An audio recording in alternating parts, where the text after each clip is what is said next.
지난주에 예배를 마치고 이제 필라델피아 쪽으로 이렇게 올라가면서 이렇게 잠시 이렇게 뉴스를 이렇게 잠깐 이렇게 전화기로 볼 수 있는 기회가 있었는데 깜짝 놀랐습니다. 뭐 아시는 분은 다 아시지만 코비 브라이언트라고 하는 유명한 농구 선수가 자기 딸 13살짜리 딸과 함께 헬리콥터를 타고 가다가 추락해서 사망했다, 그런 내용입니다. 그래서 이게 무슨 내용이지 이렇게 몇 번 읽었어요. 진짜인지 아닌지. 그냥 늘 살아있을 것 같은 사람, 제가 잘 모르는 사람이에요. 근데 이제 되게 유명한 사람이라고 알아서 그 이름만 이렇게 이름 두 그 단어만 알고 있었던 사람인데, 그걸 보면서 정말 그런가 하고 이제 자세하게 들여다보면서 정말 그렇게 됐다 하는 것을 알게 됐어요. 아주 훌륭한 선수였죠. 그리고 이제 30대 중반에 은퇴를 하고 이제 이렇게 코치 생활을 하고, 그래서 뭐 선수 생활 할 때도 유명했지만 나중에 또 그 성 스캔들이 벌어져서 성추문 때문에도 이제 어려움을 겪었고 뭐 이런 사람이긴 한데, 어느 정도 입지를 굳혀서 지금은 이제 많은 사람들이 이제 그런 것들을 좀 극복하고 굉장히 많이 이렇게 서포트를 하는 그런 입장에 있었죠. 그런데 이렇게 이 사람이 갑작스럽게 사고로 세상을 떠나자 그 뉴욕 메디슨에 있는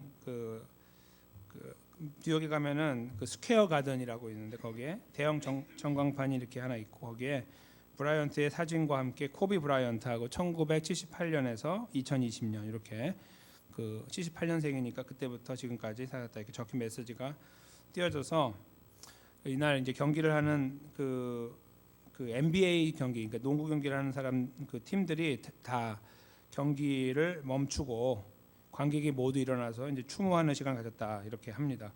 그리고 곳곳에서 이제 내려라 하는 그런 인물들이 그 사람의 떠남에 대해서 추모를 했습니다. 근데 이 코비 브라이언트라고 하는 사람의 가정에 보면 이분의 아버지가 이제 조 브라이언트라는 사람인데, 그 아버지도 농구 선수였어요.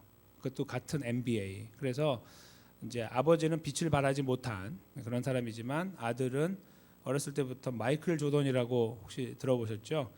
마이클 조던의 비디오를 보여주면서 이제 농구에 취미를 갖도록 해가지고 훌륭한 선수를 키우는 과정에 기여를 했다, 이제 그렇게 이야기를 합니다. 그래서 그 아버지와의 관계가 이제 저희가 볼 때는 참 아버지로부터 이렇게 사랑을 받고 코치를 받아도 훌륭한 선수가 됐구나 하는 것을 저희가 이제 알게 돼서 좋은 가정이다, 좋은 가문이다 이렇게 생각할 수 있는데, 사실은 그렇지 않았어요.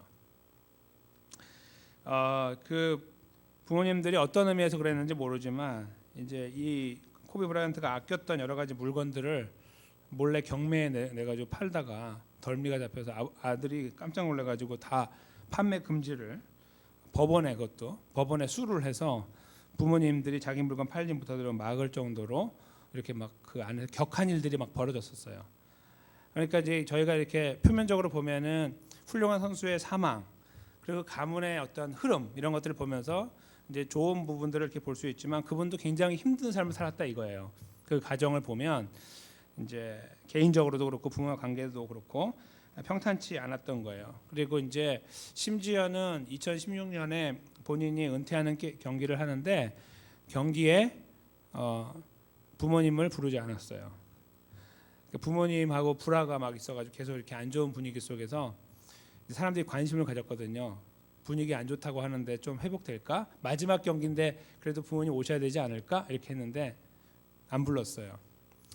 그러니까 어느 정도까지 골이 깊은지 아시겠죠? 이제 표면적으로는 굉장히 좋아 보이지만 안에서 굉장히 골마 있었다 이렇게 볼 수 있어요.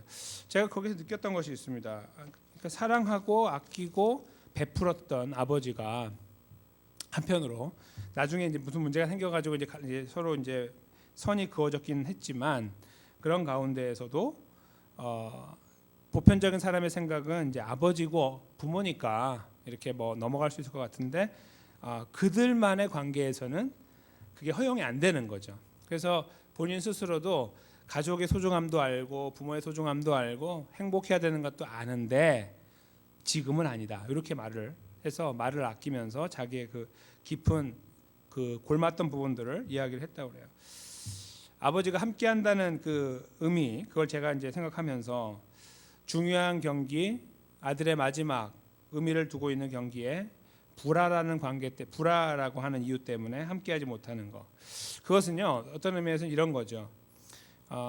내가 내 원하는 대로 내가 돈 내고 들어가면 되고, 그렇죠? 경기장에 부모가 충분히 이렇게 여러 가지 방법으로 아예 뭐 초대장 없으면 어때? 내가 돈 내고 사면 되지, 이렇게 해서 갈 수 있잖아요. 근데 안 가는 거죠. 그렇죠? 그 함께함이라는 거는 누군가 함께한다, 내가 돈을 내고 함께하고 내가 노력을 해서 함께한다는 것은 한계가 있다 하는 것을 느껴요. 무슨 말씀이냐면은 저희 상식으로는 함께한다는 건 굉장히 심플해 보이잖아요. 그냥 같이 옆에 있으면 되고 그 동네에 가 있으면 되고 그 건물에 같이 들어가 있으면 될 것 같은데, 가지고 있는 마음에 쌓여 있는 이런 어떤 그 골들이 깊고 그다음에 이런 문제들이 많아지면 그 소위 감정이라는 거, 그런 것들이 개입되기 시작하면 함께함이라는 것 자체가 어렵다 하는 것을 이제 느끼게 된다는 거죠. 사람의 관계에서 근데 제가 지금 설명드린 이런 한 가문에 이제 고인이 된 사람의 어떤 가문의 이야기를 제가 이렇게 끄집어내면서 비하하려고 하는 것이 아니라 이 하나의 스토리가 보여주는 것이 저희들의 스토리가 아닐까 생각을 해보게 된 거죠. 저희 삶에서도 이렇게 함께함, 누군가 나와 함께한다는 것은 항상 좋고 의미가 있고 정말 좋은 사람이라고 하면 더더욱 그런데, 그게 그렇게 뜻대로 되지 않는다는 거예요. 잘 이렇게 내가 좋아한다고 되는 것도 아니고, 그렇죠? 내가 뭔가 가지고 여건이 되기 때문에 되는 것도 아니라 종합적으로 이루어지는 거죠. 거기에 감정과 지식과 또 그동안의 경험과 그리고 관계, 이런 것들이 다 복합적으로 작용해서 함께함을 이룰 수 있는 거예요. 그리고 실제로 정말 내가 어려운 순간에, 그렇죠? 내가 어려운 순간에 내가 사랑하고 반드시 그 자리에 있어주면 좋겠던 사람이 함께하지 못하는 경우가 비일비재하는 거죠. 뭐 그분이 멀리 있기 때문이기도 하지만 그 우리의 한계성 때문에 그렇다는 거예요. 그래서 오늘 저희가 이제 나누려고 하는 이 말씀 속에 등장하는 이 소위 이제 함께함이라는 내용을 제가 좀 집중해서 말씀을 나누려고 하는데, 하나님께서 이 진설병을 놓는, 그러니까 떡을 놓는 이 단을 만드시는 과정 속에서 참 큰 의미를 부여하고 계신다 하는 것을 이제 보게 됐습니다. 그것을 저희가 이제 하나님의 함께함이라는 측면에서 이제 보려고 하는데요. 굉장히 특별한 방법이에요. 되게 이렇게 저희가 생각할 때는 함께함이라는 거는 이렇게 옆에 팔짱 끼고 같이 있는 거, 옆에 같이 앉아주는 거, 뭐 이런 것들이라고 볼 수 있는데, 오늘 저희가 느끼게 되는 본문에서 하나님 강조하고 계시는 것을 볼 때에 하나님의 함께하심, 그것은 단순히 그냥 인간과 다르니까 항상 모든 장애를 초월해서 함께한다라는 그런 의미를 뛰어넘어서 조금 더 다른 측면에 저희가 감지하지 못하고 생각해보지 못한 방법으로 함께 하신다는 것을 이렇게 느끼게 됩니다. 그걸 저희가 잠시 보면서, 오늘 본문의 제목인 코람데오, 라틴어인데요. 코람, before, 그리고 데오, God, 그래서 하나님 앞에서, 아니면 in the presence of God, 하나님의 면전에서라는 의미인데, 바로 그 내용이 어떻게 본문 속에서 우리에게 주어지고 있는지를 저희가 함께 찾아나가는 시간을 갖도록 하겠습니다. 23절부터 시작하는 이 본문에 이제 나무로 상을 만든다는 표현이 나오는데, 조각목은 오늘날로 하면 아카시아 나무로 번역이 됩니다. 그래서 아카시아 나무다 이렇게 생각하시면 되고, 튼튼한 나무, 아주 골이 딱 이렇게 꽉 차 있는 나무죠. 그 나무를 가지고 상을 만들되 장이 2규빗, 한 규빗은 이렇게 손이 이렇게 있으면은 여기 팔꿈치부터 여기 끝에까지, 중지 끝에부터 여기 팔꿈치 끝까지가 규빗이에요. 사람마다 다르죠. 좀 크고 작고 하지만 보통 45에서 50cm 정도로 예상하죠. 그래서 2규빗이라고 하면은 한 1m쯤 되는 거예요. 90cm에서 1m 정도 되는. 그리고 광이 1규빗이니까 길이는 1m고 넓이는 50cm 정도 되는구나, 이렇게 볼 수 있겠죠. 그 다음에 고가 1규빗, 높이가 1규빗 반이니까 75cm 정도 되는 거죠. 그렇죠? 그러니까 이렇게 보면은 느낌이 어떤 느낌이 나십니까? 굉장히 작은, 그렇죠? 낮은 높이에, 이렇게 제가 서 있는 이 강대상 높이보다 훨씬 낮은 그런 높이라고 볼 수 있죠. 그렇게 낮은 높이의 그 상이다, 이렇게 볼 수 있습니다. 그렇게 만들도록, 나무로 만들도록 하신 다음에 그 24절에 보시면 정금으로 싸도록 명령을 하십니다. 금을 들여 싼다. 광야에서는 금을 구하길 수가 없는데 하나님께서 이미 애굽에서 금을 주셔서 그 금을 가지고 만들 수 있도록 이미 재료를 주셨습니다. 그렇죠? 그래서 이런 재료들을 나중에 모을 수 있도록 하시고 모아서 넘치게 하셨어요. 부족하지 않게. 그래서 모든 걸 만들 수 있게 하셨는데 바로 그 디렉션을 먼저 주시는 거예요. 매뉴얼을 주시는 거죠. 이렇게 만들어라 하고 굉장히 이 내용을 상세하게 쓰고 계십니다. 정금으로 싸고 주위에 금태를 두르라. 그러니까 정금으로 쌌다는 것만이 아니고 이미 그걸로 반짝반짝하겠지만 금태를 두른다는 거는 이렇게 뭐라 그럴까 조금 더 부각되는 거예요. 다 드러날 수 있도록.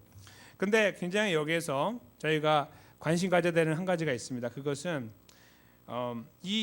이런 물건들이 이렇게 금으로 만들어지지만 어디로 들어가는 물건들이냐면 성소 안으로 이렇게 들어가게 됩니다. 성소 안은 칠흑같이 어둡습니다. 그 가죽으로 2번이나 덮어 3겹, 4겹 덮기 때문에 특별히 이제 해달의 가죽 같은 걸로 덮으면 아예 빛이 투과가 되지 않기 때문에 웬만한 굴 속에 들어가는 것보다 더 껌껌합니다. 밖에 웬만한 밤에 나가는 것보다 더 껌껌하죠. 깜깜해 아무것도 안 보이는 빛이 완전 차단되는 곳입니다. 거기에 금 색깔이 무슨 의미가 있을까요? 그렇죠? 만드는 과정에 의미가 있는 거예요. 보여지는 것보다. 실제로 나중에 이스라엘 백성들이 이렇게 만든 다음에 한 곳에서 다른 곳으로 이동할 때 사람들이 보겠지만 전부 다 구경하는 가운데 지나가는 게 아니에요. 순서가 있기 때문에 지나가는 순서가 있거든요. 그리고 여호와에게는 항상 중간에서 가기 때문에 그 주변에 있는 사람들만 볼 것이지 저 멀리 있는 사람들은 보지도 못합니다. 평생 보지도 못하는 거예요. 그러니까 여기서 말하고 있는 이 금으로 싸는 것은 보여주기가 아니다. 이걸 알게 돼요. 보여주는 것이 아니라 하나님께서 가치를 부여하고 있다. 이것을 저희가 여기서 헤아려 볼 수 있습니다. 여튼 그래서 금으로 싸고 또 금태를 두르도록 그렇게 지시를 하신 다음에 사면에 손바닥만한 넓이의 턱을 만들어라. 제 손바닥만한 넓이 이렇게 이 두께 있잖아요. 이 두께 넓이가 대충 한 6분의 1 큐빗 정도 된다고 그래요. 6분의 1 큐빗. 당시에 이제 손으로 보면 그래서 6분의 1 큐빗이니까 이제 한 7.6cm 정도 좀 되는 것 같아요. 한 10cm 정도 되겠죠. 10cm는 좀 안 되고 한 8cm 비슷하게 될 것 같아요. 그 정도 되는 거를 달아서 이제 저희 여기 강대상에 보시면 여기 옆에 이렇게 테두리 같은 게 있잖아요. 그러니까 이제 이런 테두리 같은 걸 만드는 거예요. 이렇게 좀 튼튼하게 달아가지고 그냥 요 위에 있는 상만이 아니고 옆에 이렇게 테두리를 둬서 튼튼하게 보강을 한다 그런 의미가 돼요. 그렇게 그래서 그걸 턱을 만들고 턱 주위에 금으로 또 테를 둘러서 만들어요. 그런 다음에 26절에 그것을 위하여 금고리 넷을 만들고 내 발 위에 내 모퉁이에 달아라. 그러니까 여기에다가 고리를 만들고 그것도 금으로 만들고 4개 하나 둘 셋 4개를 만들고 거기에 모퉁이에 달아갖고 이제 27절에 보면 거기에 턱을 낄 수 있도록 이렇게 하는 거예요. 이렇게 턱을 달아서 이 상을 깰 수 있도록 하는 거죠. 이렇게. 그래서 무슨 이렇게 문갑 같은 것처럼 이렇게 보면은 옆에 이렇게 고리가 이렇게 있어서 거기다가 나무를 끼면 들 수 있도록 하는 거죠. 저희가 오늘 보지 못하지만 이 본문 바로 앞에 나와 있는 지성소 안에 있는 여호와의 궤도 크기는 다르지만 거의 비슷한 크기고 그렇게 생겼어요. 그래서 이렇게 나무를 껴놓고 있어요. 그리고 나무를 빼지 않아요. 계속 껴놔요. 그래서 어느 때든 움직인다 그러면은 빨리 거둘 수 있도록 다 이렇게 껴놓게 돼요. 이렇게. 근데 거기에 그렇게 껴놓을 수 있도록 했다. 그것이 27절까지 내용이죠. 그다음에 거기 넣는 이 채도 마찬가지로 아카시아 나무로 만들어요. 28절에 보시면 그런 다음에 금으로 싸요. 그러니까 다시 말하면 온통 금색이에요. 노란색, 그렇죠? 노란 금으로 다 돼 있어요. 색깔은 누구만 확인할까요? 거기 이제 촛불이 켜 있으니까 거기 들어가는 제사장만 이렇게 확인하는 거예요. 그 많은 사람들 중에 오직 그 사람만 그 이제 확인하게 됩니다. 근데 그렇게 해서 온통 금으로 만든 것, 사람들은 그게 금인지 아닌지도 모르고 뭔지도 모르는 그 안에 뭐가 있는지도 모르고 그렇죠? 근데 거기에 그 상이 있고 상을 하나님은 어차피 보지도 않으니까 대충 만들어도 아무 문제가 없는 그렇죠? 뭐 사람들이 누가 볼 것도 아니고 그냥 그 안에 귀한 게 있어 그렇게 말하면은 누가 알겠습니까? 그냥 그런가 보다. 근데 거기에 이 많은 돈을 들여서 하나님께서 이 금도금 내어진 상을 만들도록 하신 겁니다. 그 다음에 그 위에 보면 상만 있는 게 아니라 이제 29절에 보면은 대접과 숟가락과 병과 붓는 잔 네 가지를 만드는 거죠. 근데 대접이라는 것은 아마도 이제 이 마지막 절에 나와 있는 떡, 진설병이라고 하는 전시하는 떡 그런 말인데 전시하는 떡을 올리는 데 사용됐을 것으로 생각합니다. 그러나 여하튼 그 안에 올라간 대접, 숟가락, 병과 붓는 잔 이 네 가지가 있는데 용도는 잘 모르지만 나머지는 이 세 가지 용도가 그 네 가지 물건들이 다 정금으로 만들어요. 그러니까 도금을 하는 게 아니고 금으로 만든다.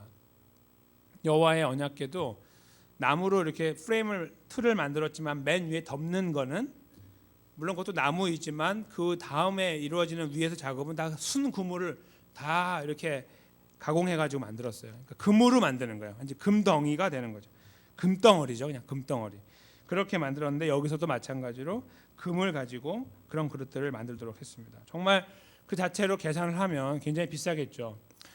제가 지난 이틀 전에 그 새벽 예배 때 그 등잔에 대해서 말씀을 드렸는데 등잔은 이제 아직 나오지 않았지만 제가 알던 예전에 한국 교회에 어떤 이제 목사님께서 이 성막을 굉장히 좋게 여기고 연구를 많이 하셨어요. 근데 그분이 이제 연구를 너무 많이 하시다 보니까 이제 어떤 생각을 하셨냐면 내가 순금으로 저 촛대를 하나 만들어 보리라 이렇게 생각을 했습니다. 그래서 그 계산을 했는데 그때 10억이 넘었나 그렇게 그 액수가 나왔어요. 그러니까 만약 그거를 만들어서 놓으면은 놀 데가 없다 이거예요. 교회에다가 아무리 깊이 놔도 뚫고 들어와서 가져갈 거 아니에요, 그렇죠? 10억짜리면 탱크를 하나 사가지고 와서 부수고 들어와도 되겠죠, 그렇죠? 아주 큰 트럭 같은 거로 와서 몇 번을 박아서 꺼내가면 되는 거죠. 그것만 가져가면 만사형통이니까, 그렇죠? 그래서 놀 데가 없어서 첫째는 이제 그걸 만드는 자체가 이제 그분은 하시려고 했지만 저는 개인적으로 저거는 안 했으면 좋겠다 생각했습니다. 저거는 잘못된 거다. 죄송합니다. 조금 저거는 의미 없는 일이다 이거죠. 근데 anyway 그거를 만들려고 하다가 여러 가지 의견들과 반대 의견들에 부딪혀가지고 이제 도금을 하셨다고 그러더라고요. 도금 이렇게 도금해도 굉장히 돈이 많이 들었다고 그랬어요.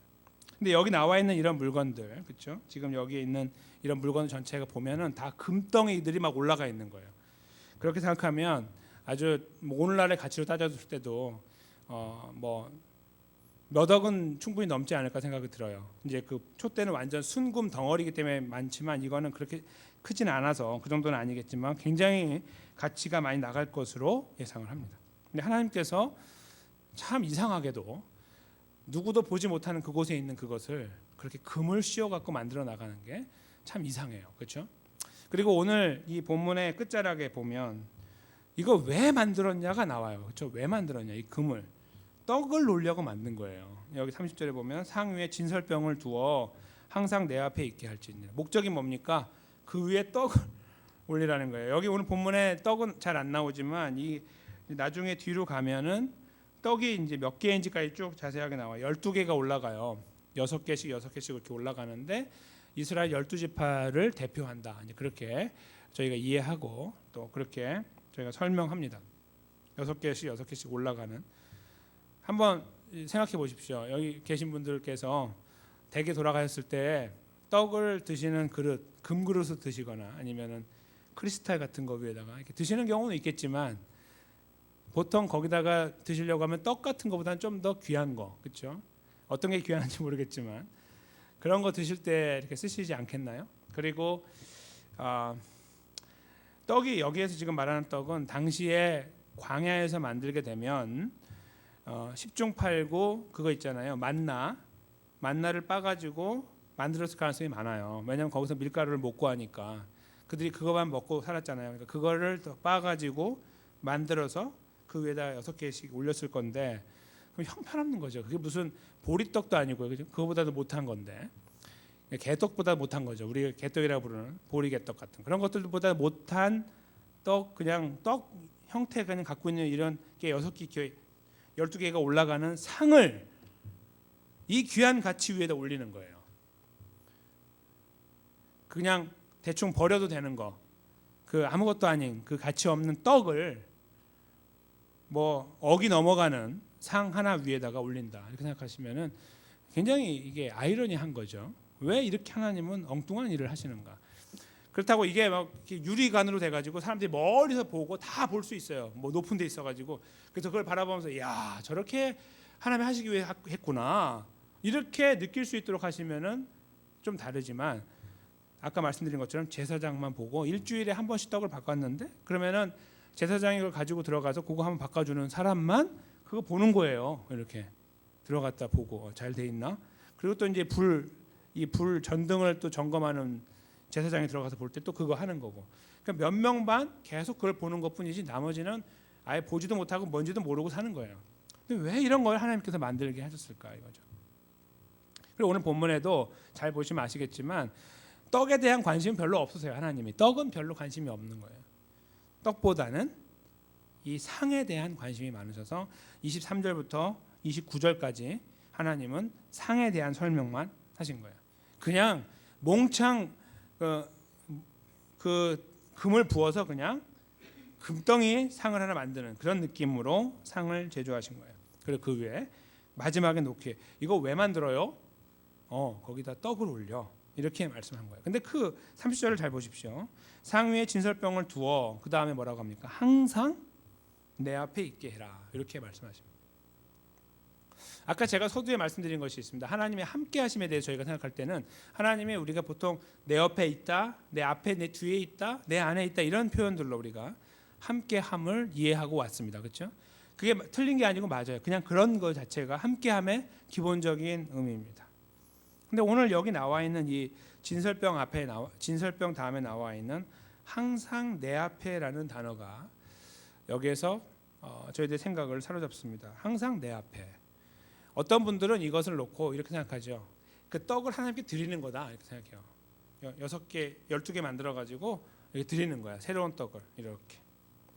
근데 제가 여기서 이제 다른 정보를 한 가지 드리겠습니다. 이 떡상이 있던 곳이 이제 바로 그 지성소라는 곳과 성소라는 곳이 이렇게 막 하나 차이인데요. 이렇게 막이 하나 있는데 막 하나 차이거든요. 근데 막 그 지성소 안 그 막 뒤에는 뭐가 있냐면 여호와의 언약궤가 있어요. 하나님 말씀과 임재의 상징인 언약궤가 있습니다.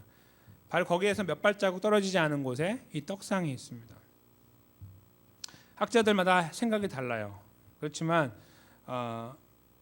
제가 많이 여러 가지 생각들을 그 데이터와 또 의견들을 종합해서 볼 때에 그리고 제가 오늘 본문에 나와 있는 항상 내 앞에라는 이 단어에 담겨 있는 의미로 함께 연결해서 볼 때에 제가 생각하는 그 의미는 이 진설병을 하나님께 드림으로 해서 우리가 하나님께 드리는 것이 아니고요. 하나님이 우리와 함께 하고 있는 거예요. 12떡 덩이는 어떤 걸 말하고 있냐면 상징적으로 이스라엘의 12지파를 말하고 다음에 이건 좀 더 말씀드리겠습니다. 오늘 여기 나오지 않기 때문에 말씀 안 드리는데요. 그 12지파를 말해요. 그래서 하나님께서 항상 12지파와 함께 하시는데 그들이 뭔가를 하나님께 가져다 드림으로 이렇게 받침으로 해서 함께 하는 게 아니라 거기에 떡이 있는데 그 있는 자리가 하나님이 계신 곳이다. 이렇게 함으로써 의미를 두고 계신다. 이렇게 생각이 됩니다. 그러니까 떡 자체는요. 아무것도 아닌 거예요. 하나님께서 지금 말씀하시려고 하는 게 떡으로 대변되는 이스라엘 사람들이 가치가 없다 이거예요. 그 자체는 하나님 앞에서 무슨 가치를 드러낼 만한 내가 가치가 있으니까 나도 금으로 만들어 주세요. 그런 게 아니죠. 그냥 떡으로 만들어 놔서 이스라엘 이렇게 상징하고 있어요. 그러면 그것이 올라가 있는 금 자체가 사실은 더 의미가 있는 거죠. 그리고 이 성막이라는 곳 안에 있다는 자체가 의미가 있는 거예요. 떡이 그 자체가 의미를 갖고 있지 않아요. 그냥 우리가 그래도 떡이 되고 주님께 드립시다 12개를 그것이 의미가 있는 게 아니라 이거죠. 그 떡이 거기에 있음으로 해서 이렇게 되는 거예요. 항상 내 앞에 있는 거예요. 그들이 하나님 앞에 가는 게 아니고 하나님이 그들 앞에 계시는 거예요. 내가 떡을 드렸으니까 뭔가 뭐 받고 그러는 게 아니라 그 떡이 그곳에 있음으로 하여 항상 하나님이 내 앞에 계신다. 이 내용을 이제 말씀하고 계신다고 생각합니다. 30절에 그래서 상위에 진설병을 두어 항상 내 앞에 있게 해라 이렇게 말씀하셨다고 그 표현 자체가 그것을 내포하고 있다고 생각이 듭니다. 그래서 이 떡상이 갖고 있는 의미가 떡상 이 자체가 사실은 이 떡보다 가치가 있는 것이 그래서 중요한 것이다 이렇게 볼 수 있는 것이죠. 하나님께서 함께하고 계시는 그 공간 자체에 만들어지는 물건들이 다 귀하게 금으로 도금되거나 순금으로 만들어 나가는 이유는 하나님 자신의 가치를 드러내고 있다 이렇게 볼 수 있는 거죠. 근데 그것은 사람들이 알아주고 우와 하는 그런 가치가 아니에요. 절대로. 그냥 그 순수한 가치 사람들이 알아주건 알아주지 않건 그냥 그 자체로 가치를 두고 있는 거예요. 그걸 다 뜯어내고 열어서 갖다 팔면은 가치를 아는 거. 그건 사람이죠. 우리. 그러나 하나님은 그렇게 가치를 드러내는 것이 아니라 하나님 자신 감추어져 있는 가치. 그러나 그 가치를 결코 다른 걸로 바꾸지 않는 가치. 그래서 하나님은 그 안에 그 금을 들여가지고 그런 귀중한 것들을 만들어내셨고 사용하실 수 있도록 했다 하는 것입니다. 그래서 하나님께서 내가 너와 함께 하고 옆으로 이렇게 와서 계시는 모양보다는 이 안에서는 하나님이 계신 그곳에 떡이 들어오는 형태가 돼요. 하나님이 나를 지키시고 인도하신다고 할 때 내가 그 하나님 안으로 하나님 속으로 들어가 하나님의 보호를 받고 인도하심을 받게 된다 하는 그런 그림을 보여주고 있다는 것입니다. 그러한 의미에서 저는 이 본문의 표현이 함께함의 의미를 갖고 있다고 생각합니다. 조금 다른 의미죠. 우리가 뭔가를 이렇게 달라붙어서 하는 그런 의미가 아니라 하나님의 존전 속에 들어가서 존재 안에 들어가서 함께함을 경험하는 것. 바로 그것을 말합니다. 가치 없는 떡이 금상 위에 올라가고 하나님의 존재라는 그 의미 있는 자리 옆에 놓여져 있다는 것이 바로 그것을 우리에게 말해주고 있다고 생각이 들어요. 코람데오라고 아까 말씀드린 이 내용은 라틴어로 아까 말씀드렸죠. 하나님의 존전, 하나님 앞에서 그런 의식입니다. 그걸 저희가 한자어로 신전이라고 생각해요. 신전, 하나님 앞. 그런데 코람데오라는 생각을 갖고 삽시다라고 할 때는 신전 의식이라고 불러요. 하나님이 내 앞에 항상 계시다는 생각으로 삽시다 이렇게 생각합니다. 근데 이 코람데오라는 말을 생각하실 때 사람들이 성도님들께서 많이 부담을 느끼십니다. 왜냐하면 내가 하나님 앞에 서 있다는 이유 때문에 그래요. 하나님이 나를 관찰한다. 나를 보고 불꽃 같은 눈으로 나를 살피신다라는 의미가 나를 관찰해서 나의 잘못을 지적할 수 있는 분이다. 뭐 그런 의미로 이제 해석할 때 그렇다는 거예요. 코람데오가. 그렇지만 지금 오늘 본문에 드러나고 있는 이 의미 속에서 우리가 하나님이 항상 내 앞에 너희들이 있게 해라라고 하는 이 표현 속에서 코람데오를 발견하거든요. 똑같이 하나님 앞에 있는 거니까 코람데오죠. 그렇죠? 떡이 그 앞에 있는 거 아니에요. 하나님 존전 앞에 하나님 백성들이 있는 거예요. 그런 의미에서 코람데오인데 여기에서 바라볼 때 이 코람데오의 의미가 좀 달라지는 것 같아요. 왜 그러냐 하면 하나님께서 이렇게 바라보고 살피실 때에 무서운 눈으로 살피셔서 벌을 내는 그런 의미가 아니라 이스라엘 백성들이 그 앞에 이렇게 있을 때 그들을 불쌍히 여기시고 품어주고 필요를 아시는 분으로 함께 하시기 때문이에요. 즉 항상 어떤 심판자의 자리를 지키고 그걸 좋아하시는 그런 무서운 눈의 소유자가 아니라 하나님은 코람데오예요. 우리가 하나님 앞에 있어요. 그런데 우리를 보면서 우리의 연약함을 보고 우리의 필요를 보고 때로는 우리의 무너짐을 보고 그렇죠? 이런 것들을 다 보시는 분이라 이거죠. 그런 의미에서 코람데오는 저희에게 위로의 말씀이에요. 두려움이 아니고. 두려움은 굉장히 작은 부분이고요. 위로가 아주 큽니다. 두려움은 항상 우리에게 채찍을 당하셔서 우리의 구원의 문제를 행위로 결정하시겠다고 하시면 두려움이죠. 왜냐하면 그 앞에서 잘못하면 죽고 지옥에 가니까. 그러나 그렇게 해서 구원받을 사람이 아무도 없다는 거 하나님 다 아시고 예수 그리스도를 이 땅에 보내주셨습니다. 그리고 예수님께서 우리를 위해 구원을 이루신 다음에 하나님께서 우리를 바라보시는 시각은 바뀝니다. 예수님이라는 안경을 통하여 그 예수님 안에 있는 자들을 향한 하나님의 눈이 바뀌죠.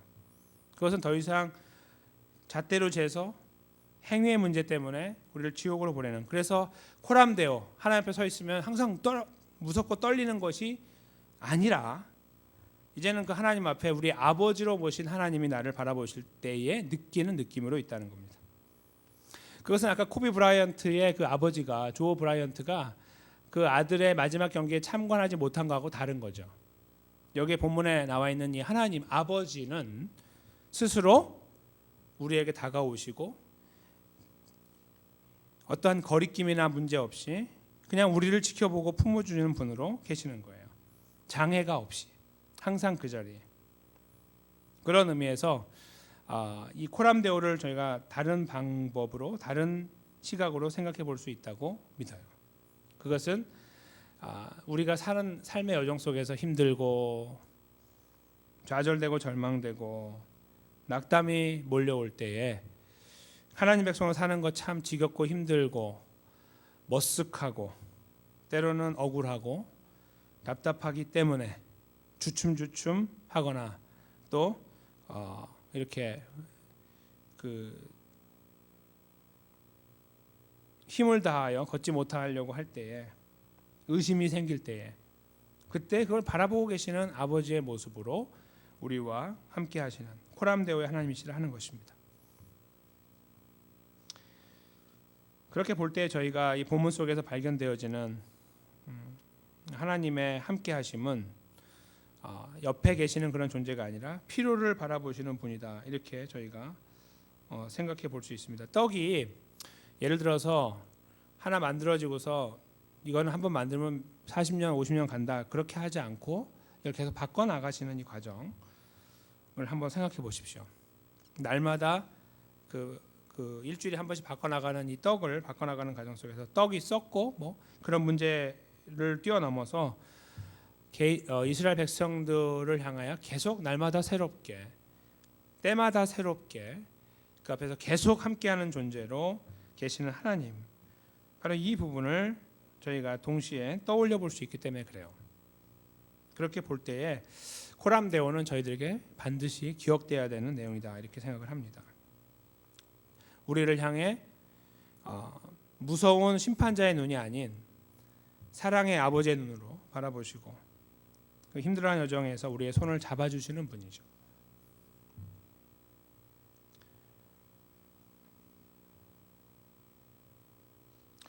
저희가 오늘을 살아가는 이 걸음이 그렇게 만만치가 않습니다. 그래서 그 삶의 여정 속에서 저희가 때로는 이렇게 외로움을 느끼고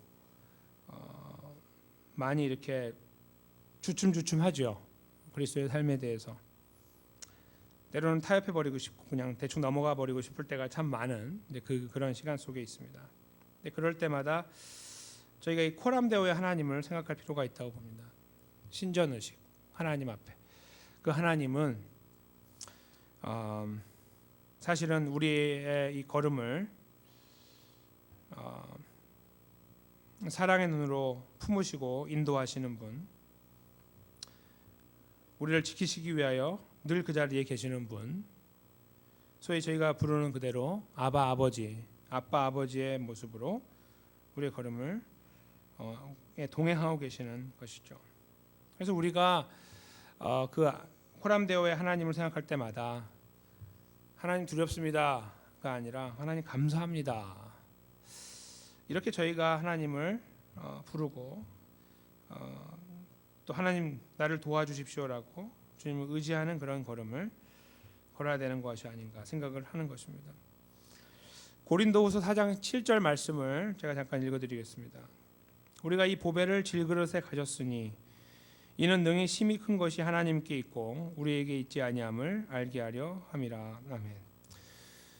이 떡상에 비추어진 떡, 이것은 하늘과 땅 차이의 가치를 가지고 있었습니다. 그렇죠?